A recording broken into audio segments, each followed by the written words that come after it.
Beth Philo. Beth, nice to see you. Hi, thank you. Yeah, longtime volunteer with the Red Cross, Yep. and you've got a lot of life-saving information and help every time you're here. And Yep. today, how are you going to save us? Today we're going to be prepared.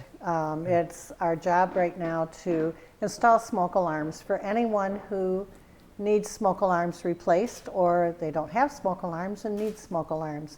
It's not a finance-based thing. It's for any homeowners that need smoke alarms, or for those people who keep taking batteries out of their smoke alarm and forgetting to put new batteries in. And we just responded to too many fires where people's smoke alarms were not working or they didn't have smoke alarms. And so part of the Red Cross's mission is to prepare for disasters, respond to disasters, and then help people recover. That's good. So My hint is to not buy a smoke detector that uses the same type of batteries as your TV remote. that's Then true. you won't be tempted to. That's true. Well, the smoke alarms that we install have a 10-year lithium battery that you cannot even get at. That's great. So you don't have to change your battery, and even if you wanted to, you just can't get at it. It's solid. It's there for 10 years. And you don't have to do any wiring. There's no hard wiring. No, just 2 screws. Put the plate on the wall, and then just twist the alarm on it, and it's set to go. So it takes us about 15 minutes. You're going to come to people's houses and install them? We are, because the grant requires that we install them. If we're going to be giving them out, they want to know that they're actually going to be active and used. I bet, yeah. So that's part of the grant, is that the Red Cross volunteers will come out and install them. So we have about 15 volunteers ready for this Saturday. We're doing a large smoke alarm blitz. We do them year round. If people call, we'll go out and install their smoke alarms. But this Saturday, we've been trying to promote and really make the awareness visible out there so that people think about their smoke alarms and not just check their battery, but actually get smoke alarms if they need them. How do you get on the list of They people? can call our office, 782-9486. That number's been the Red Cross number in Jackson forever.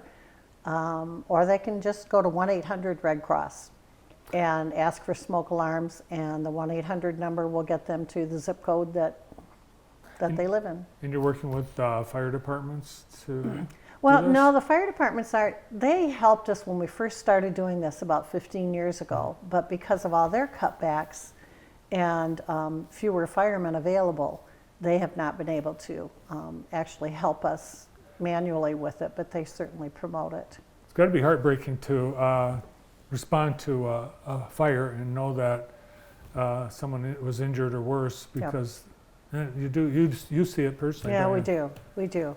Either people and or their pets.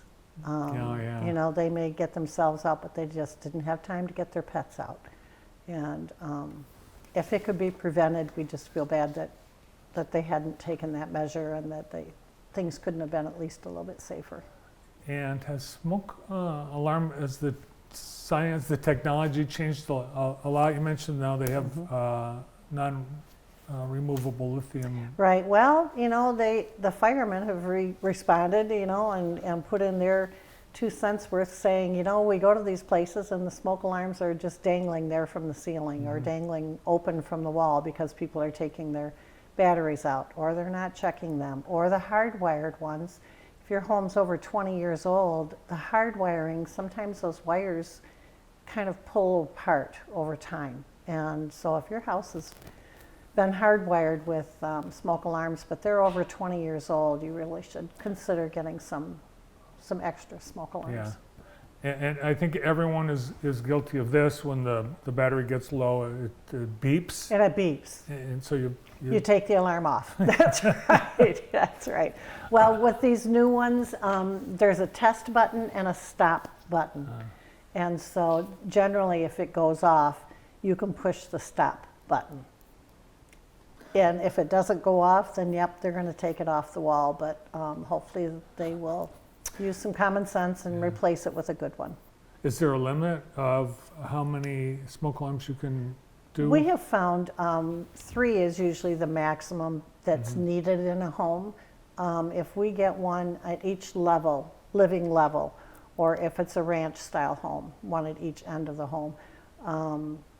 Just kind of, we try to get them near the potential areas for fires. Yeah, they're very sensitive. They are Yeah. very sensitive, yep. And we don't put them on the ceilings anymore. The firemen have said people have fallen and hurt themselves trying to turn them off or undo them or replace them. So they have us put them on the wall just high enough that you can reach to turn it off or whatever, so you don't have to get on a ladder Interesting. or a chair. They say it's gonna catch the smoke up there real quick. Yeah, because our ceilings, in our house, you cannot reach them, even on a... Yep. Yeah, Yeah, ours too. Our ceilings are really high and our smoke alarms are way up there. So yeah. Yep. People have swung brooms at them. whatever it takes, shut them up. Yeah.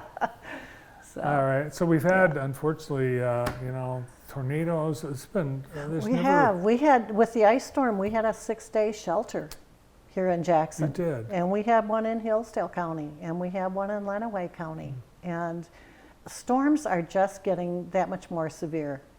Every day you're hearing on the radio, this is epic. It's, this is like it's never been before. And they are. Yeah. There are more of them, and they're causing a lot more damage.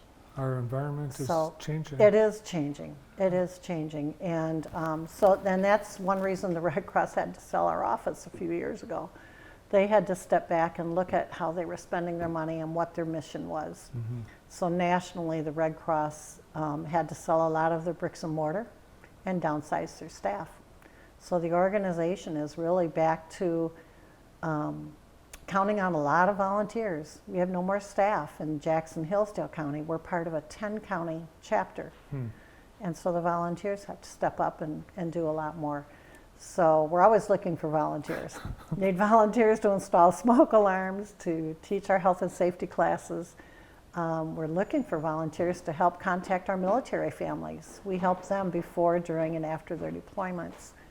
And then always disaster team. We need help, not only here in Michigan, but when we train our disaster volunteers, we encourage them to deploy to other areas in the country to help out there and to just gain a great experience. Well, thanks to you and all those helping to keep our area, community, our people safe. Yep. And all that you do year-round. You're welcome. Beth Philo with the American Red Cross and Sound the Alarm free smoke detector Saturday. Yep. Call 782-9486. We